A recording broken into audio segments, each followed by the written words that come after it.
Le rapport des gendarmes accable le chanteur Michael Corsessin-Dervin, un chanteur de cabaret jugé pour l'assassinat de sa compagne à la cour d'assises du Rhône au mois de mai 2022. Il met la lumière sur son stratagème pour tuer la danseuse Aline Sepret. Les enquêteurs de la gendarmerie ont délivré un rapport à la fois sobre et accablant, sous le regard impassible de l'accusé, au premier jour du procès de Michael Corsessin-Dervin au mois de mai 2022, un chanteur de cabaret jugé pour l'assassinat de sa compagne. Cet homme de 41 ans est accusé d'avoir tué Aline Sepret, 35 ans, et d'avoir brûlé son corps le 16 juin 2018 à Taluyer, Rhône, au sud de Lyon.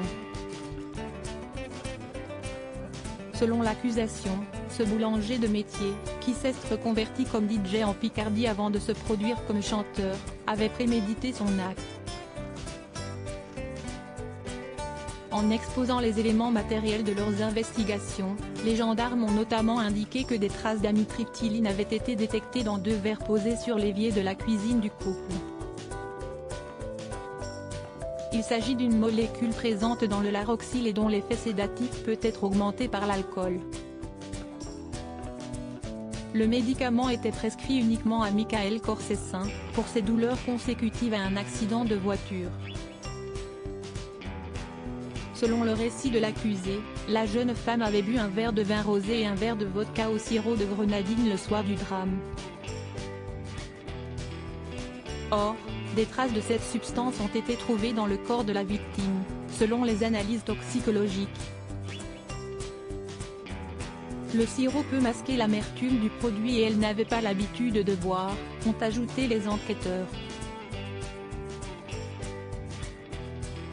Pour eux, la thèse d'un empoisonnement pour endormir la victime est probable, ce qui prouve la préméditation. Un autre événement suscite des interrogations. Dans la nuit du 1er au 2 mai 2018, Aline Sepret a été victime d'un violent coup à la tête. Selon Michael Corsessin, elle s'était cognée à cause de spasmes dans son sommeil. Les gendarmes ont cependant découvert dans son téléphone des recherches sur Internet, avec le mot-clé « frappe à la tête », effectué avant la blessure, ce qui est très troublant, a insisté l'enquêteur de la section des recherches de Lyon.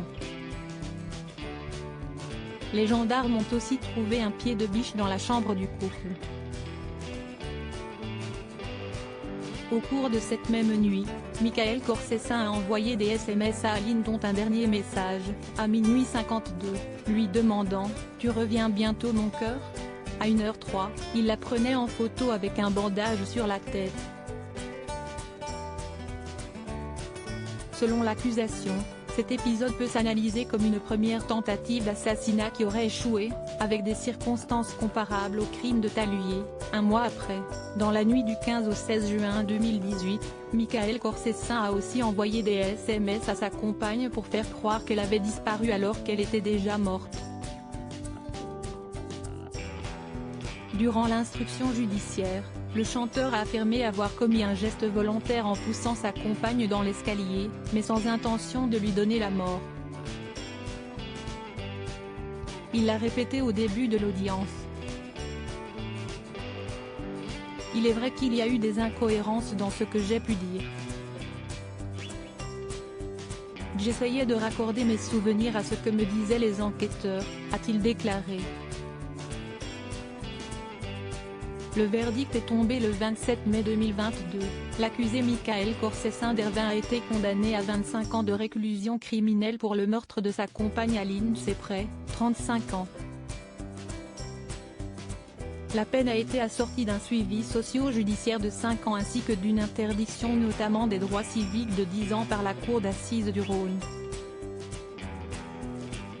Cette dernière n'a pas suivi les réquisitions du ministère public qui avait demandé plutôt la réclusion criminelle à perpétuité.